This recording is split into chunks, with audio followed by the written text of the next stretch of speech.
Alright, let's move on to our second section, the basic early game stealth mechanics, and we're going to start with scouting. So, one of the most important tips I always give on any stealth game is the importance of scouting. Stealth, in my opinion, is way more satisfying if you put in that little bit of prep time and make a plan, and it helps you really pull it off in a way that just feels so damn good. So, scouting, hugely important. You can tap L1 to just get your Odradek to sort of scan the general area. The Odradek, that's our sort of tech that helps us scout. You can also hold L1, that's what you're definitely going to want to do, and this will kind of show you a bit more and allow you to mark tangos. So I'm going to press R3 to zoom in. And you can see when you hover over a tango, it'll tell you a little bit about it. This is a bandit grunt. It's like the easiest tango, I'm sure, in the game. And they've got an electric rod. So good for me to know, but later on in the game, knowing just how good the weapons your enemies have is a huge deal. It will definitely help you. So I was able to scout out 3 guys a minute ago.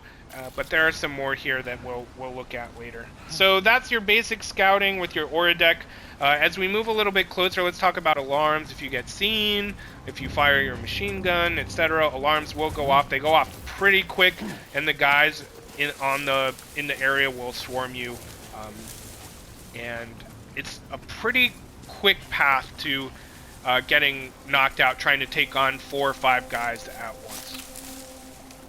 Alright, next let's talk about crouching. Obviously we're in tall grass. You can press R1 to crouch. That helps with visibility in terms of not being seen. Also, it makes it easier to sort of and more quiet to sneak up on tangos, just like all of your other sort of basic stealth mechanics of any other game. Let's talk about the weapons available for you now. By holding right on the D-pad, you kind of go to your weapons wheel. You can see we've got 2, the Maser handgun, that's our stealth one, and you're also, from the get-go, you get your assault rifle at MP level 1. But we're going to focus on the Maser handgun. This electrocutes close-range targets, and you need to hold the trigger down. So let's go ahead and use the Maser on our first tango here. Now, the thing to know with the Maser is that it doesn't matter for these guys if you hit them in the head or not, or just the body. It's also important to kind of understand and appreciate the range, because it'll show you when you're out of range. Like, something far away, you'll get that little yellow thing, and it'll be like, nope, not in range, but this guy definitely is range. I'm going to just hold L2 to aim, hold R2 to charge, let go of R2, and we got him. And any time in this game where there's that sort of slowdown, that tells you got a KO. Alright, next let's talk about our Strand. We're going to go back to our weapons wheel, and we're going to go to the sort of diagonally left and down, and we get our Strand. Strand is one of my favorite tools. It's very satisfying when it comes to stealth. Even in hand-to-hand combat, your Strand parry is pretty great. So let's get our next tango with this, and there are a couple ways you can stealth kill with your Strand. Circle is the mechanic that the game tells you, so we'll use that. And we're getting closer, so I'm slowing down here. And you'll get that little prompt bind with Strand. Boom, you got this guy knocked out, no problem at all. So that's your Strand. Super helpful, super quiet, super great. The other thing you can do is approach a tango holding L2 with your Strand equipped, and then when you press R2, it'll also do a stealth KO. Alright, I'm going to pick up this. You don't need to, but you just do that by holding R2, because I'm going to show you another stealth way you can kill, but I'm also going to go over and get this guy's...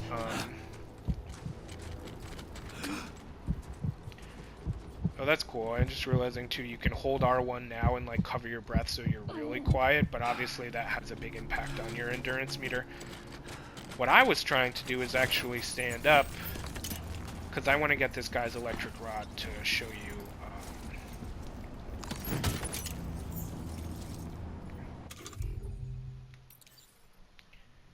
I'm going to equip that, and I'm also going to get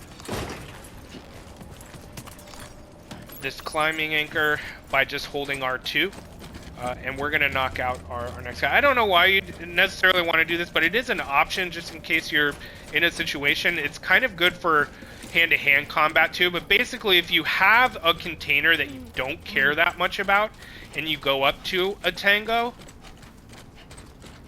and get close and just press circle, you can knock him out. It destroys whatever's in the container like it's unusable, but just another way to knock guys out. Alright, let's go over a third way to knock guys out. I'm going to show you that you can do this with the electrical rod here, but you can actually...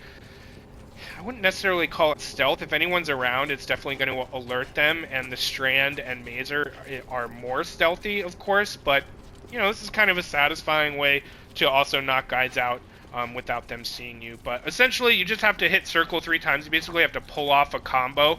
I'm going to do it with my laser stick, but you can also just do it with your fists. But here we go. 1.